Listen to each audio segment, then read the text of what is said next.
বাংলাদেশ ভারত উত্তেজনার মধ্যে ভারতীয় সীমান্তরক্ষী বাহিনী বিএসএফ এর গুলিতে পঞ্চগড়ে নিহত হলেন এক বাংলাদেশি। ভোরে উপজেলার হারিভাষার মোমিনপাড়া ও ভারতের সিংপাড়া সীমান্তের মাঝামাঝি এলাকায় এই হত্যার ঘটনা ঘটে। সন্তানকে হারিয়ে দিশেহারা বাবা মা। পঞ্চগড় প্রতিনিধির তথ্য ছবিতে ডেস্ক রিপোর্ট। নীলফামারীর ৫৬ বিজিবি ব্যাটালিয়ন জানায়, পঞ্চগড় সদর উপজেলার সীমান্তে রাতে কয়েকজন বাংলাদেশির সাথে ভারতে গরু আনতে যায় আনোয়ার হোসেন।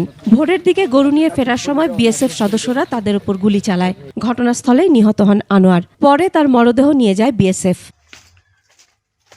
এদিকে নিহত আনোয়ারের তেঁতুলিয়ার দেবনগরের বাড়িতে চলছে শোকের মাতম। ভেঙে পড়েছে তার অসুস্থ বাবা রফিকুল ইসলাম ও মা আনোয়ারা বেগম। আনোয়ারের স্ত্রী লিপি আক্তার ও তার ৪ বছরের শিশুকন্যা আলিফের কান্না থামছে না।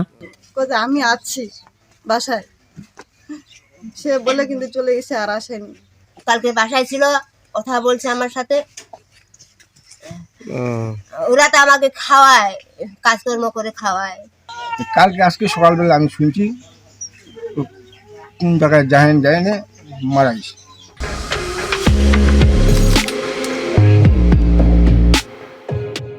আনোয়ারের মৃত্যুর খবরে আত্মীয় স্বজন ও এলাকাবাসী ভিড় করেন বাড়িতে। বিএসএফ এর গুলিতে ইন্তেকাল করছেন। বিষয়টা খুব মর্মান্তিক।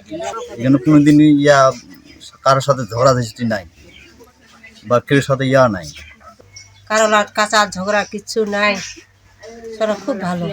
আমার খুব ভালো, তার মা বাবা কামাই করে খিলায়। বিজিবি বিএসএফ এর পতাকা বৈঠকের পর আনোয়ারের মরদেহ পুলিশের কাছে হস্তান্তর করেছে বিএসএফ। ফ্ল্যাগ মিটিং শেষ হয়ে গেছে, ফ্ল্যাগ মিটিং ওভার এবং এতক্ষণ হস্তান্তর হয়ে গেছে। আইন ও সালিশ কেন্দ্রের তথ্য বলছে, এবছরের এখন পর্যন্ত সীমান্তে বিএসএফ এর গুলিতে ২২ বাংলাদেশি নিহত হয়েছে। এছাড়া আহত হয় ২২ জন। Masum আলিসা, desk report, ২১ television.